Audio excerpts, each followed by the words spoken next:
I remember my mom didn't want me going into Victoria's Secret when I was in middle school, obviously. And one time I was there with friends at the mall and we went into the Victoria's Secret store and I felt so like sweaty and nervous.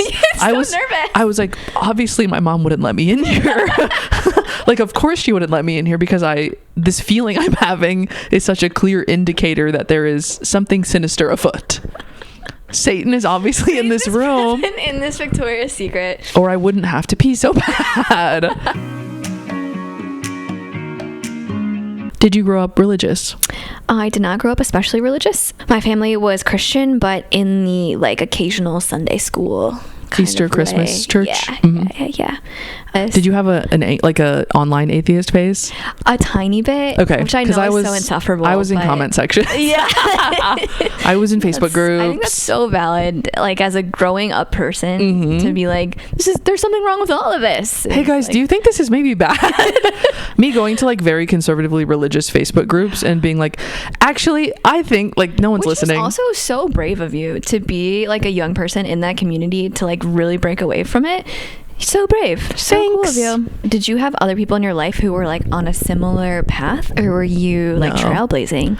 I think I was relatively new. I started posting about leaving my religion in 2019 on TikTok. Okay. There was like a group of us that were trailblazing religious deconstruction. Okay. And so I think it was sort of a new thing that people weren't doing or talking about. I feel the same way about people that like were going no contact with their parents. Like I know there was a like conservative news article that included me in it that was like the Gen Z kids these days are all like cutting off their parents for no reason and they don't have any sense of like family values, and they're like, we have no sense of like caring for our children, but it's their fault for saying something about it. Exactly. I was the evil guy that was telling everyone to cut off their parents.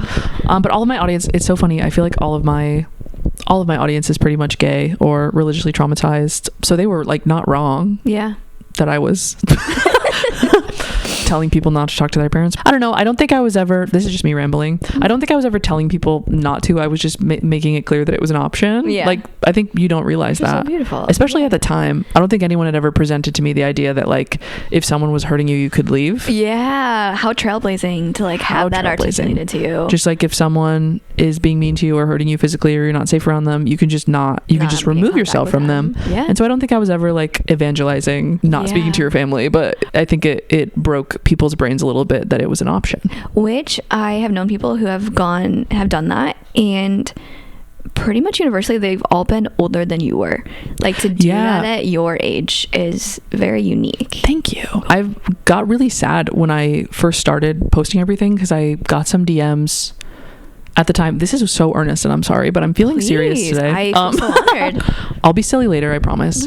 I got DMs from people that were like in their 50s and 60s that said I never thought like this was an option. That this was an option. I think the sentiment I've gotten from a lot of people and the sentiment that I held as a young kid was that I'm gonna wait until my parents die to be happy. Like I'm gonna be straight and I'm gonna maybe not date anyone or like maybe pretend to be this certain way, and I'm gonna go to church every week, and then like once they die I'll get to explore the things I've always wanted to do. And so getting messages from people that had done that and were miserable was like, oh my god. Wow. And to even impact like one person in a way that like gives them the skills and like the imagination to be able to do that is like it's like a legacy in your life to be able to do that to one person, let alone like so many people that are so drawn to you. And may I just say that's such an incredible thing at any age. That'd be incredible, but to be doing that is so cool. Welcome to Cross My Heart, where I bait my guests into complimenting me. I'll do my next question for you. Okay. What is something that you used to believe that you don't believe anymore? I grew up in a Republican household. What? Yeah. Now I think there should be no borders, etc. So took a big swing left there. Slay. No, I remember being young and dating someone, going to their house, and they had Jon Stewart on the TV, and I remember being like, oh, like how can you listen to this like liberal? And now I watch the Daily Show and I'm like, this is not left enough. Like, they need to step it up. I haven't heard anything about Palestine. No, really though. That's so funny. It's crazy. My dad loved like Rush Limbaugh radio. Yeah, my mom was a big Rush guy. Yeah. Okay, I don't know if you have a hard time. I've met people who grew up with liberal parents, which sounds so mysterious and mystical to me. I do not understand. Right? And it is so frustrating for me sometimes because there's like such a disconnect in like little ways that I'm like, you don't know. Hey, if you grew up with liberal parents, could you tell us how it was? Yeah. Would love to. I'd like to live through you. I'd like to pretend, create a little dreamscape in my mind. This is really random question. Did you ever get on shifting TikTok? Not really. You don't know what that is? No.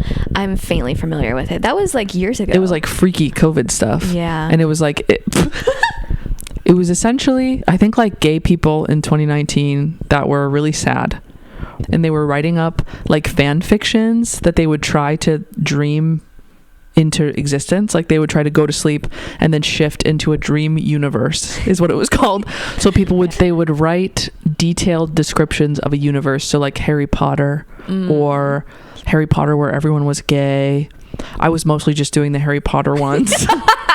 And then try to go to sleep and like dream about everything they wrote about into happening. And I never did it, but everyone would post videos. They would post nighttime videos like, I'm going to bed now, I'm going to shift into Harry Potter world. And then they'd wake up the next day and they'd say, oh, I did it, here's everything that happened in my dream. And I like really want to hear from someone that was in that universe if it was true. Like I know they were lying. Oh, for sure they were lying big time. And I would have been lying about it too, but I was like I was so pissed off because I was seeing video after video that was like, I did it, I shifted in my dreams to Harry Potter world. And I was like, how the fuck are you doing this? I will say one thing I do is I will dream jokes up like in my mind. Yeah. Like I will wake myself up laughing, which is, and like the dream jokes will be actually very good. Yeah. And I'm like, oh my, because like in the dream it's someone else saying it. It's not like in the dream I'm at a party and I'm saying it. So like in the dream someone says something that makes me feel amusement, but then I wake up and I'm like, no, that was my brain that generated that person saying that, which is like so crazy. Sometimes I feel like a joke or a punchline like lands in my mind. Like I'll like open my eyes in the middle of the night, or I'll be sitting or going on a walk or something, and then the punchline will come into my brain. And I have a hard time giving myself credit for that joke because I'm like, well, I didn't write that. It just popped up in my brain. I don't know if you've read, there's like a lot of books about like consciousness and stuff, and like say more. No, I'm really interested in this. Okay, so we don't have a lot of conscious control over what our brain does, and they've done studies on people who have like damage to certain parts of their brain where like parts of their brain don't communicate. There's people who have brain damage and they'll like, the researcher will say to them, stand up and leave the room right now. And so they stand up and they leave to go leave the room, but because of the brain damage they don't remember being told that. So they're standing up and they'll ask the people like, why did you stand up? And they'll always make up a story. So they'll say like, I wanted to get a Diet Coke, or I had to go to the bathroom. They'll never say like, oh, I don't know why I stood up. So it's like this, okay, but it's just this idea that like we have so little control over what we do consciously, and our brain's like job is to make sense of what we're doing. For me, at least for joke writing, I feel like I can't consciously write a joke. Like I can't sit down and be like, but like, I have that same experience as well. And I think especially male comedians, sometimes I'll ask them about their like writing routines, and I know a few that will like sit down in the morning every day and write for like 30 minutes or 1 hour and like write jokes. And I have tried that and sort of like made myself feel guilty for not doing that, but I just like don't. It doesn't work. I don't do that. I'm like, there's like some little mystical part of my brain that's working her ass off, scribbling these things, and then my conscious self comes in and takes all the credit. It's like baking in the oven, and then when it's ready, it's ready. But you just have to let it cook. Exactly. You know. Exactly. Wow. We're on the same page. Have you ever, that's so interesting because I am fascinated by consciousness and dream stuff, and I studied psychology in college, and I'm Me like, too. You same did? College, same major. We did? Yeah. You went to Dubai? Yeah, I did. Oh my god. The psychology building was like that big. It looks like the thing you had to go down. Prison? Yeah. Or like a right by camps. It was brutalism is my least favorite style of architecture. And every state university that was built in the 60s and 70s has like the most insane buildings with like dark windows that look like mental Yeah, hospitals. it was crazy. But it's kind of chic for a psych building. It was. Did you sign up for like their studies that they would have where they give you like a gift Oh, card? yes. Yeah. I did some studies. Nice. I did this. Okay, if I signed an NDA about something. No, if you sign an NDA, this is legal advice. Talk about it all you want. Matthew, can I talk about my NDA? Okay, basically, my PR manager, Matthew. In college, I got offered to do this. It was like in the same board, like an online board. They had posted places that you could get money for studies. Yeah. And this was posted in that same list. And it was like, come listen to a PowerPoint for a day and we'll give you $250. Whoa. Which at the age of 18 is the most money anyone's ever seen in their life. You could buy a boat with that. You could buy a basically boat with that money. I needed it so bad. And I was like, okay, I will do anything for $250. Yes. So I go to like a student center or like a large building, and they split us into 10 juries. There's like 120 people. Okay. They split us into groups of 12, put us in a big room, and then basically we watch a lawyer present a case to us. Okay. And then we watch the opposition, the defense share their side of the case to us as well. And then at the end of it, we have to make a conclusion based on the information presented to us. Okay. We find out at the end of the jury trial that this is all a sham and it's being paid for by the person being charged, like, and we have to, they're like basically doing a demographic test, like you are probably aware of juries, it's jury selection, and they're just collecting data on how like different demographics of people respond and would vote. But like the crime at hand was horrific, and we were sort of like helping Mr. Bad Guy collect data to win his trial. Okay. And I had to sign an NDA and say that I didn't do that, but I won't share any details about it. That's so fine. That's so fine. Yeah, I went to law school, and one of the worst kinds of lawyers you can be is a prosecutor, because you're like making sure people get locked up, usually for like low level crimes. Yeah. So you're like the cop. Also, prosecute, like, it's always cops that get shit on, which for good reason. But then like you get like higher paid jobs and you somehow like don't get shit on. But anyway, prosecutors are like the cops of the legal world. Yeah. And then defense attorneys are like the good guys, but then you do get like really horrific crimes sometimes, and you're like, uh-oh. How do I want to defend this person? Do you want to keep being a lawyer or no? No. That's exciting. It's huge. It is really...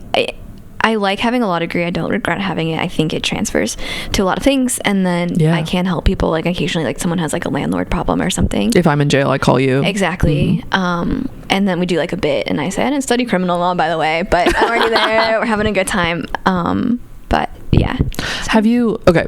I guess in college, this was a new program. Right when I was a senior, was a restorative justice program at U of I, where you got to like study restorative justice principles. Okay, if you didn't know, traditional US justice system, you like take a crime to a judge and a court and a jury, and they determine whether or not you did something wrong.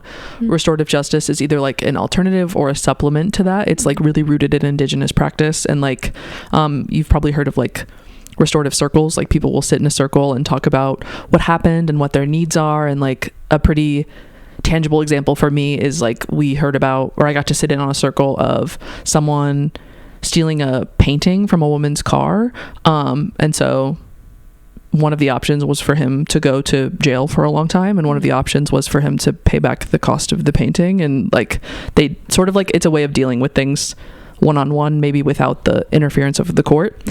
But where I struggle so much with the current legal system, I wasn't expecting to talk about this. No, it's interesting. This is something a professor said to me that I'll never forget, is that the legal system does not care about the truth at all. Like there's so many ways that someone will get away with something, or that like, I guess like a really bad guy can win because of a loophole, or like I feel like so many criminal justice lawyers are like looking for a loophole, or like trying to get a mistrial, or like finding one way that someone did one little thing wrong so that like they can get acquitted of charges, or that like so someone can get charged more than someone else because of this like one random tiny rule that was made in 1977. And it's so interesting that like the truth plays no role in that. It's really demoralizing to learn anything about the legal system at all. Like I read all these like Supreme Court cases, and it was like the cops like searched someone's home and and like it's unconstitutional, but like, can they get away with it in this case? And the Supreme Court's always like, yeah, they're fine. We love those guys. Those are my boys. Yeah. So it's like, in theory, the law should be one thing, but it never is. And it's quite sad. It's quite sad sometimes. And so lawyer chapter over. This is huge. Yeah, we'll see. Maybe I'll run out of money in a few years and I will be the biggest shill for the law you've ever seen. You become a like, corporate we gotta merge lawyer. all these big pharma companies together.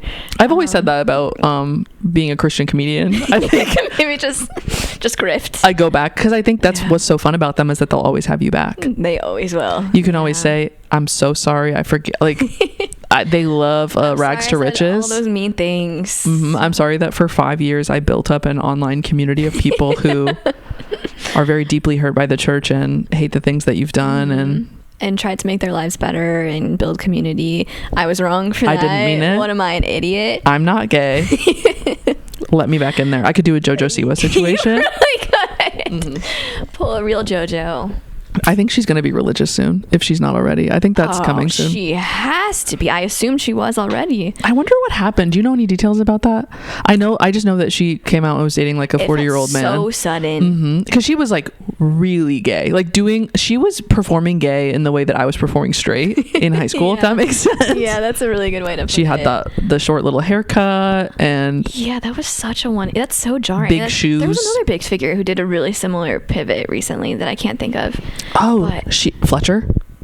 Fletcher? I didn't know that. Is she straight or she's coming out as bisexual? I think bi is real, but basically she just was... Agree to disagree. She was a lesbian icon. I know, yes. But she posted something that was like, everyone's gonna hate me now. I have a boyfriend. And I think that was what was weird about it, is that she was like, you guys are gonna be mad at me, but I have a boyfriend. Yeah. There were some lesbians that were pretty bummed because I think because you're also selling stuff on the identity of being a lesbian. Yeah. Whether it be like merch and music, yes, and having I'm one of you, we're in community. And I think because lesbians have such a hard time with the stereotype that it is a phase, like I think everyone's parents has said that really, like you just need to find the right man, that it is disheartening when you look up to someone as a role model for being a lesbian. But I do think that everyone's experiences is individual, and if she's in love, I'm happy for her. Like I really do not care, but I understand why it would be sort of like shocking and hurtful. Yes, to have that happen. Okay, maybe erase this if this is a bad take. Yeah. But if you have like built up a monetary platform on that identity and it changes, which is of course we're human, like of course that will happen sometimes. Like I do think you have a responsibility to like address it well. Yeah. Like not just be like whoopsie, like to like really engage with the community that you were a part of, and like I don't know. Is this resonating? Now I think I'm just like, what if I become bi one day? Which you're like, but you don't. But then I'm like, you don't owe anyone an explanation. You don't owe anyone anything, girl. I have no take. Sometimes I sit on this couch and I realize that I have nothing to say. I don't know. That's okay. I don't know. Men don't do this on their podcasts. They don't. They say, here's what I'm going to double down. Doesn't it suck that we have to be drafted for a war? And then they talk about all the war facts that they've learned over their life. I don't listen to podcasts like that. I'll tell you what. Also erase this, please. Okay. It is deeply interesting to me to listen to two straight men talk without like a woman being there. It's deeply frightening. Kind of like an aquarium. Yes, it's so interesting. I would say the only worst thing than like hearing a man is overhearing a man talk, a straight man talk. And podcasts give you that window anytime you want them. Anyway, so male podcasts. You love them. Love them. Can't get enough. Do you have anyone in your life a la Fletcher that like you looked up to that disappointed you, whether it be like a comedian or an artist or YouTuber or musician? Yes, I think one that really got to me was the Aziz Ansari thing that came out. Could you say more about that? I don't think I remember it. So, and it's so hyper specific and no one like agrees with. I remember it happened. I used to work at a domestic violence shelter. So I worked with women who had been abused, assaulted. And so like I worked with all women. We were all like very well educated about like sexual assault issues. And this happened like while I was working there. And I remember what happened was Aziz Ansari, it was like a very gray area of consent where she was like very clearly uncomfortable, didn't want to keep doing more. And he was like, okay, that's fine. But then like minutes later would like try the same thing, and it like kind of like wore her down. Coercion, which was like this really uncomfortable situation that a lot of people have been in, and I think a lot of people can relate to. Yeah. And Aziz Ansari had like presented himself as like such a feminist, and so that was like very devastating of like, I thought you were different. Yeah. That's so hard, especially with, I think that's happened to me quite often with just like looking up to male comedians or like men in general, is like you find out something. Yeah. I think it's frustrating to find out the men that know they can profit off of being a feminist on stage. If you're a man and you say even the smallest thing in support of women, they will cling to that. Like women have so few men standing up for them that like if a man gets on stage and has like feminist takes and is like supportive of women's rights, women are going to come watch that in droves because they love stand-up comedy and like want someone to be rooting for them. So it sucks so bad when that happens, and that's happened with many men. I do have a forgive me, but I'm excited. Oh my god! One. Well, it's not time for that yet. Okay, fair. As you know, on the internet, I share diaries that I wrote as a teenager. I do know that. In the spirit of embarrassing things that happened when you were young, is there anything that you can think of, like as a teen, that happened? Yes. Constantly, always, never not embarrassing. The first time I ever kissed someone, he came over when my mom wasn't home. We were in the basement. My mom was very strict. Slutty. She was very strict, and she would have freaked out. So she was like at the zoo that day with her like boyfriend, and I was like, come over, David, I have a finished basement. How old were you? Like 15. Oh my god. 16. And so he comes over, we're in the basement, and I hear footsteps. No. My mom has come home from the zoo early. The zoo has not occupied her. She's home way too early. And I knew this. He was like, well, just tell her, we'll like explain what happened. I said, you're insane. You don't know what it's like to have my mom. She's gonna murder me in such an insane way in front of the neighborhood. So I was like, it's the middle of winter. I was like, you have to crawl through the basement window, go upstairs, and drive away. And he's like, but my shoes are upstairs, like in your closet. Like, this is not practical. I was like, you have to do it or I'll murder you with a gun. Yeah. And so he leaves out the basement window, leaves like massive footprint evidence, goes to his car. And I come upstairs, I'm acting really normal. I'm like, I'm hey, sure. Mom, how was the zoo? Oh, that's cool. You came home early. I was like, anyway, I have to head to Brittany's house. I like bundle up his shoes like in a coat. And I like walk out the front door, and I get there, and he goes, my car won't start. I need someone to jump it. And long story short, my very pissed off mom and her very sketchy boyfriend had to jumpstart this kid's car as I'm shitting bricks, freezing in the cold. So I don't know if that was embarrassing, but that's it really was funny. Yeah. That's so interesting to have mom with boyfriend. You have divorced parents. Divorced parents. Mom with zoo date is also something I've taken away from that. Were they actually at the zoo? Oh, good question. I never thought to question. I was just wondering, like, to the zoo. It was the winter. Why were they at the zoo? I don't think they were at the zoo. Something's not adding up. I think they were fucking probably.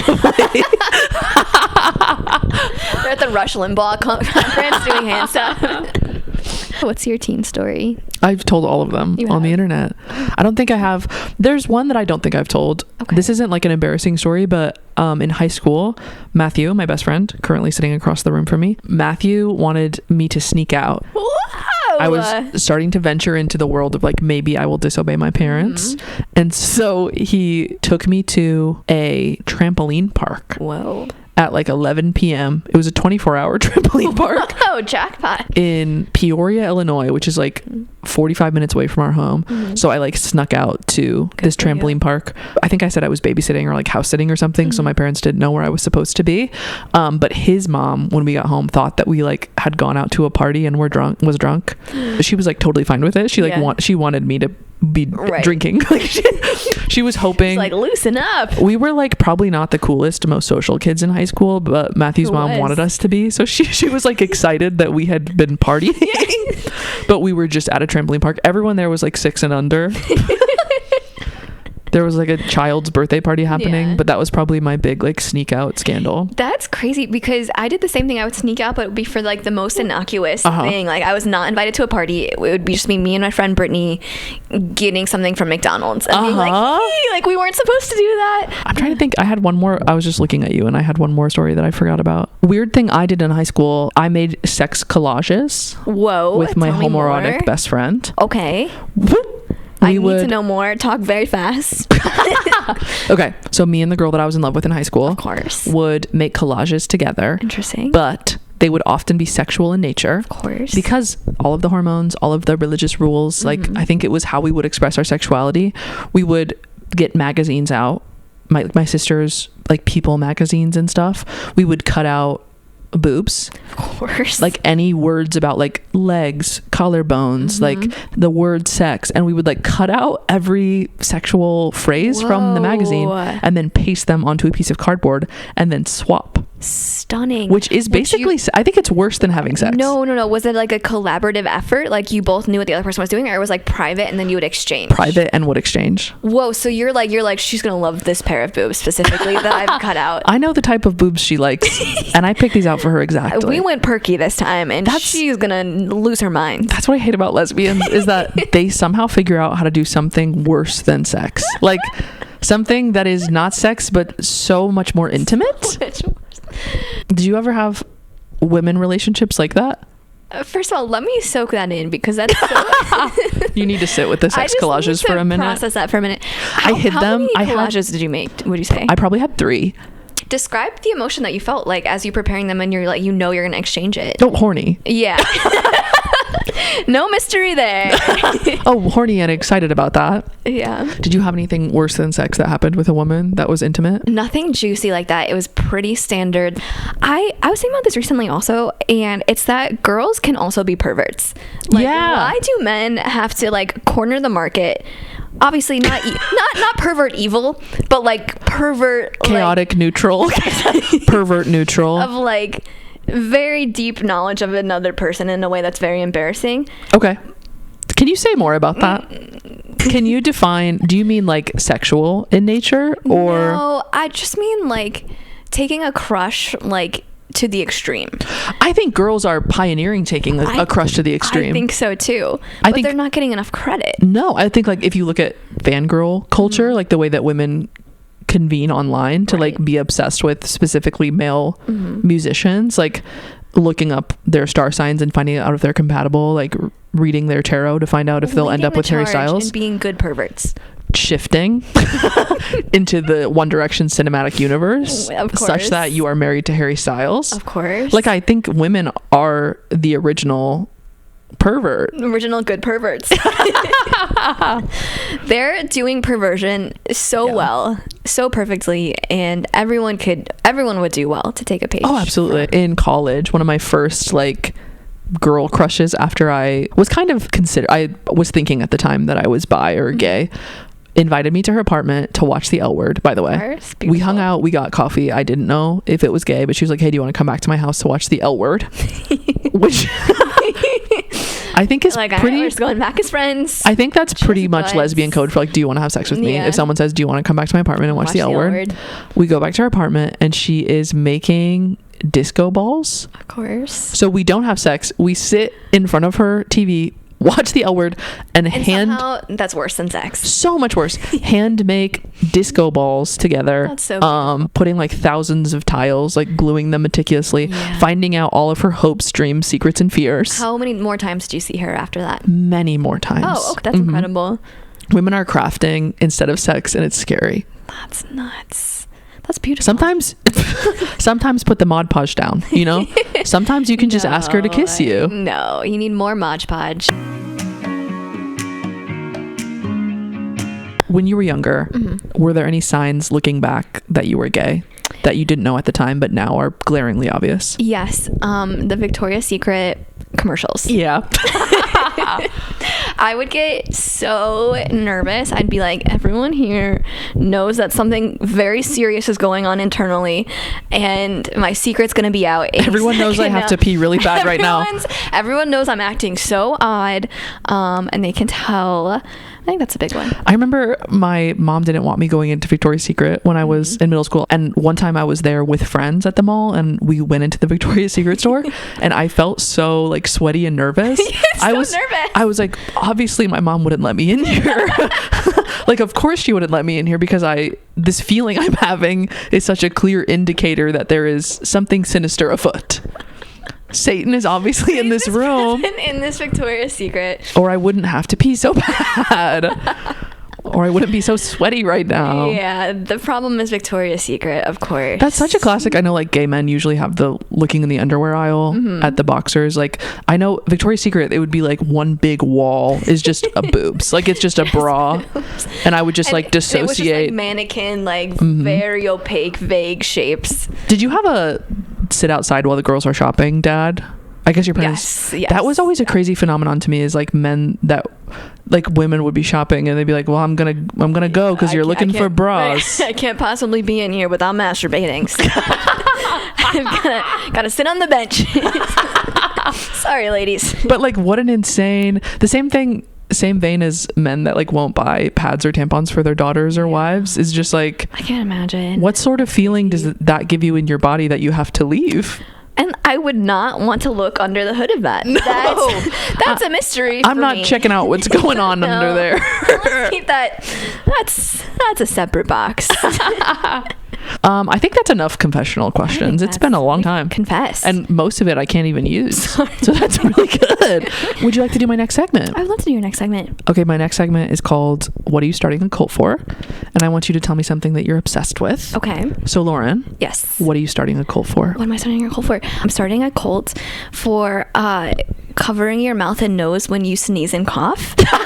This is something I've been thinking about very intensely. Yeah. I spent a lot of time on the subway the last 2 weeks. A lot of open mouth coughers, a lot of open nose sneezers, a lot of like cough into the hand and then touch me kind of situation. Touch the rail that everyone's holding on to. Yep. And that specifically impacts me because I can't get sick because I don't like it. I can't get sick because I feel icky. Yeah, it's really unpleasant for me personally. I know that you guys love it. I am fascinated with how many people don't understand the basic conventions of not spreading illness. And it's not children. It's always like adult men who are like, achoo. Men, oh my God. Forgive me, but men sneeze for attention. They do. Nobody sneezes they make it louder on purpose. I think it's maybe like a bark, like an alpha thing. It really is. It's a call to other men. Because like there's no way you can't stifle that a little. Just hold it in. Crazy. Just be a little quiet. Also, can you imagine how much further the particles travel when men sneeze like that? It's so aggressive. It's like, who are you trying to send a message to? I think my cults, we would have really good hygiene around coughing and sneezing, and then if someone like slipped up and they went we would all like you could hear the forks would drop, kind of sound. Everyone would kind of like gather around them. They'd be like, "No, I'm so sorry, I didn't mean it." We'd have like a big pit and we'd like throw them in the pit and we would feed them just enough to keep them alive. This is going very dark. Yeah, no, but cults are like that. But like you'd like gather them to the pit and you'd be like, "I didn't cover his mouth one time," and then we would gain momentum, and then eventually everyone would have really good conventions around like covering their mouth and stuff. And I really think that this would get us really far. I think so too. I think that thinking about the disciplinary actions that you would take as a cult leader is a direction that no one has taken with this question before. Oh, I've thought about it really specifically. Yeah, I have so much maladjusted anger towards people who like, it's like not funny. I'm like, what is your problem? So yeah, that's what I do. What would you start a cult for? Thank you for asking, Lauren. Mine is pretty silly and it's just based on the fact that I had a party last week. Okay. I'm starting a cult for having your tits out. Huge. Sign me up. Where's the petition? I think you've already signed up. I think you're on board. I remember the first tit out party I went to, I was like, you can do this? You can do this? I think I just didn't I know that in college, when I first started college, I would like borrow my roommate's tops and I would like wear Oh, you mean like revealing shirts? Did Got you it. go to a naked party? I went to a topless party once. So that's what you're talking about, is actual tits out. Yes, but yes, you should have your boobs out more. No, go back to the topless party. It was like a bachelorette party. I was like, this is Oh, that's fun as hell. crazy. Was it Yeah. for straight people? This is so interesting and not related at all to what you said, but the girls that I grew up around in church and also in my community that were really religious were obsessed with being naked. Interesting. Like, I think Christians, because they can't have sex, so forbidden. It's so forbidden. It's so like suppressed in your mind. Interesting. The idea of having sex, that they were obsessed with being naked. The girl that I had a big crush on in high school, I call her Chloe to the world, made like a bucket list of things that she would do naked every year, like play basketball in public or like go skinny dipping. And she was one of many, like many women in my community were really wanting to do shit naked, and I was really into it as well. Like, I thought it was a Probably fun, very freeing if you're like so restricted. I think it was like a way to feel in charge of your body in a way that I think a lot of women aren't, but also crazy because you probably could just have sex, like You could probably just be like well adjusted socially, like when you're 17 and have the biggest influx of hormones in your whole life and you're not allowed to have sex. Like, we could just teach teenagers like consent and like good boundaries, and but when you don't know about that, run around naked, I guess. Yeah, I guess that's the solution. Oh my God. But tits out parties, that's huge. And also, I don't know if you feel like this, you have nice boobs. Sorry. Hey, say it again. But you have incredible boobs. Thank you. Sometimes I think when you have nice boobs, there's almost like a shame in like they look phenomenal today, because then people like aren't like looking at you, or you like my eyes feel, are like, down ashamed. here. Yeah. And so like when I see women who like wear like tight fitting clothes and like look nice, I like it takes you should admire that a lot, because it takes like a lot of boldness. Men do treat you like, I remember one time I went to a mic, I had come from a birthday party, so I looked like sexy. Yes. And people were creepy to me, and I was like, this is a shitty feeling. So like it takes a lot of chutzpah to like have your tits out. So I think you're right. Thank you. I think everyone should take their tits out. I think you're right. Okay. The thesis of my statement is that your tits can't ruin the outfit if your tits are the outfit. Say more. I think that if I'm a curvy woman, I've always been a plus size girl. I've always been like tall and just like more of like a well-built Midwest woman. And I think the fear being a child and a young teen was like, if your boobs are showing, you'll look bigger than you are, like and so I would cover my boobs even when I was not doing it for religious reasons. I was like, I don't want anyone to know that I have this like extra protrusion on the front of my body because it looks bad and taking up any space. I don't want people to know that I have curves. I don't want to have a shape of a body, so I'm going to cover it. And then realizing that like the way to make my outfits look better and to feel more confident is to like emphasize the things that you have. Yeah, it almost feels like wrong to like look good sometimes. It does. Yeah. I think it's so interesting. I've also gotten DMs from women that resonate with the things I talk about religion, because I think largely every woman has dealt with like power structures that make them feel small. Like I think mine is probably just like a hyper concentrated version of that, but like I think that most women grew up with this idea that like having any sense of sexual power is bad. Women embracing their sexuality, being excited about sex, like doing something to quote like solicit sex, or like wearing a tight fitting top because they want people to think they look hot is like something that is frowned upon. Yeah, but it's okay for like men to go out and get pussy, like they can just be like, bro, there's no such thing as like an easy man, because that's like the assumed default, is that all men want sex all the time. I'm starting to think there's something wrong with these gender constructs. Hannah, what are we thinking? Do you think there's a difference between men and women? My next segment is called Forgive Me But. So excited. This is my hot take segment. Okay. Lauren, what's your hot take? Okay, forgive me, but I think Partiful should not exist. You're allowed to use it. You specifically use it responsibly. I think Partiful should not exist. Because, okay, they did a study a long time ago that people use maps so often, like the map apps, that like the part of your brain that does like visual mapping is physically shrinking, and that's genetic. You can pass on like a less like the ability, like you can pass on a smaller brain for maps to your kids. That's fascinating. Which is so interesting. And I think Partiful kind of does that for like social skills, because there is such an art to like asking someone to come to your birthday party. Yeah. Because there is like a certain risk of like rejection involved. And like the people who do it the best are, because it's so easy to be like, oh, if you're free and you want to come by. But to say like, I really want you there, please come, is like a really like a lost art, I feel. Yeah. You're very good at it. Thanks. Hannah Beck, class act. I think my Partiful invites often came with an actual invitation out loud. Yeah. But yeah, so I'm like, okay, my goal is to never use Partiful, and instead to like embarrass myself, because I like will text people and be like, do you want to come to this? And if they say no, like I'm like, are they really busy, or like they don't want to come?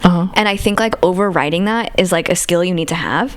And so I think like if you're doing like Partiful, you're not practicing that skill sometimes. I think there's probably so many apps that we use for convenience that could apply to this as a blanket. Yeah. And I think about that with AI a lot, and our ability to communicate. Like if you're writing emails with AI instead of using your own little brain, yeah, are we also passing on that a bit? Like, yeah, are we like just losing skills left and right?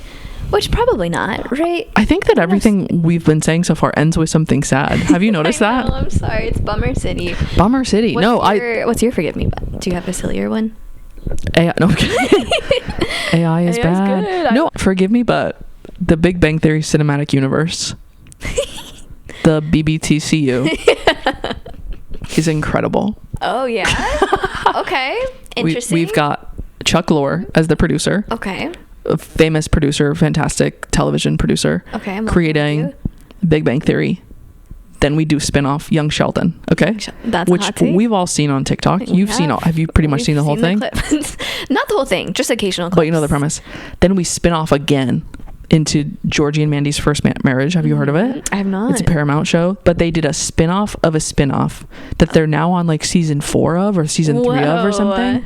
And it's such a compelling television show. Interesting. And I've been thinking about it. I'm writing a pilot. I don't know if I told you about that. No, you didn't. That's I'm writing exciting. a TV pilot. Okay. And I've been watching a bunch of shows, like different types of shows, like really dramatic, like Euphoria, The Pit type stuff, and then also like literally like Reba from the early 2000s, like a very large spectrum of television. Yeah. And I didn't grow up watching Big Bang Theory. That wasn't something, I think I missed that in like the 2010s era, and I just got into the Big Bang Theory cinematic universe, and it's really good. I guess something that I miss about old 90s, early 2000s television is when it talked about something bigger than itself. So like I remember on Disney Channel as a kid, there was did you ever watch Disney Channel? Yeah, of course. I was watching That's So Raven. Okay. And the episode where Raven like didn't get hired because she was black, they like addressed that big issue on the television show, or addressing like issues of like sexism or racism or religion, or like these larger themes. I don't think we're doing that much anymore. But in the Big Bang Theory cinematic universe, this most recent series, Georgie and Mandy's First Marriage, there's like a larger theme of like religion and sexism that was happening in the 90s in Texas that I was really not expecting for a show that seems... They do address it, and it's a show that seems to be pandering to like middle America, which a lot of networks I think will kind of shy away from talking about those things, but then it makes a really boring show. So I just love media that makes a statement, and I miss it. You're right, especially in like such a like a classic, like buttoned up, like very sterile seeming format. I think that's right. I think that's correct. And I think just like especially now, I think there's a lot of conservative groups that will, including the church that I grew up in, like people that will organize to protest, sign petitions against any sort of media that is like sinful in nature, or like portraying things that they don't want to portray. So I find it really refreshing when new media that is geared towards those people still like tries to address hard topics, if that makes sense. Yeah, I think that's very fair. Also, okay, sorry to derail, but I also was going to tell you, like, I've listened to your podcast. I've obviously like talked to you a lot. Yeah, I guess. Yeah, we hang out sometimes. Yeah, we've chopped it up, but you like you talk about deconstructing a lot, and like the church that you grew up in. But one thing I was like so surprised about when I met you is how much like pop culture you knew. Yeah. Which like is not an assumption I should have made. But like I was like always so struck by like how much like you were connected to pop culture, and it seems like it's been like a really positive like thing in your life. I think that's like largely the reason why I was able to leave in the way that I was. Like, I don't know if everyone knows this, but my parents joined the Apostolic Christian Church of America, the big conservative church that I talk about a lot, when I was 11. So I had maybe 10, I don't know, but like probably in like 4th or 5th grade. And I had pretty much like 9-10 years of normal parents before that. So I got to like get into pop culture and television, and like I had access to the internet. Something that's also interesting about the time is that kids having access to the internet was new, and my parents didn't know anything about it. So like I had really intense restriction of my internet use in high school, so probably like 14, 15, 16, 17. But in middle school, they didn't really know. I don't think anyone knew that the internet was bad. So I had unbridled access to the internet. I was just like, I had like a school issued laptop, and I was just like watching YouTube all the time, like in my bed at night. Like I was always engaging with pop culture in some way. And I think that's how I had the perspective to realize that the place that I was in was kind of fucked up. Yeah. Wow. Sorry to ask about was that. No, it's that cool. Was really good. Yeah, that's so insightful. I was going to ask you the pilot that you're writing. You don't have to tell me if it's confidential. But no. What's it going to be about? Have you seen Overcompensating? Yeah. I love that show so much. And have you seen Unbreakable Kimmy Schmidt? Yes. Which, by the way, has the most jokes per minute of any modern show. So good. I think both of them honestly are like really punchy and quick. Yeah. I want to write like a fast dialogue show this. But basically a self-study type of show where it's me leaving the church that I grew up in and going to college, but like with the themes of those same shows. That's gonna be incredible. I think this is my year of like trying to do things I have no idea how to do and see what works out. Oh my god, that's okay. This is a cheesy word that gets thrown around a lot, but that's very inspiring. I'm very inspired by that. Are you watching any TV right now? I'm constantly watching TV. Hot take. I think it's okay to love mainstream things. I think so too. For example, the Big Bang Theory cinematic universe. Bang Theory cinematic, as I was going to say, the Big Bang Theory cinematic universe. The BBTCU. But also, I do love a good Friends rewatch. Which I know it's like probably you're allowed to have that. But I do think all comedy is like pretty much the same throughout all of history. Nothing's new. So it's just like the big themes are very funny. Also, it's okay. I think it's okay for things to be problematic from the past. Yeah. And I think it's a really good marker of where we are now when you can look back at something and say, we wouldn't do that anymore. Right, like, I think that every piece of media that comes out probably forever will have something in it that we will hopefully like learn and grow from. And I think that's a really good sign that like we as people are getting better and more sensitive to each other's truth, you know? I agree. And then the other thing I've been watching, it's a British show. It's called Last One Laughing. Okay. And the goal of it, they get professional comedians in a room for 12 hours. Fun. And you cannot laugh or you lose. So it's like basically a green room where everyone's like doing bits and like trying to keep a straight face, but like very escalated. So like people have like, they've prepared like skits.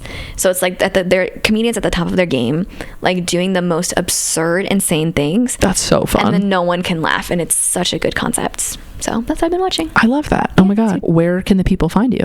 Oh, you know me. Internet.com. Oh, that's my favorite place. Always there. I'm doing a lot of walks. Outside, people can find you. Out and around. Yep. I'm up very late. So message me. Find me outside at night alone. Do you want to share your handle or no? On TikTok, I have been posting political talks. Huge. So all conservative. All deeply conservative. That is not political, Lauren. And then on Instagram, my regular personal account is not funny, Lauren. They're both very ironic. I love your content. Thank you. You have some of my favorite reels I've ever seen. You're a star. Well, you want to go? This has been fun. This has been a true delight. I always love seeing you. I'm excited to cut all that gossip that we did in the middle. That was a lot of gossip. That was very fun. How do you end these usually? I usually go, bye. Okay, should we do like a little sing-songy bye? Probably, yeah. Okay, 1, 3, 2, 1. Sorry, go. 1, 2, 3. Bye.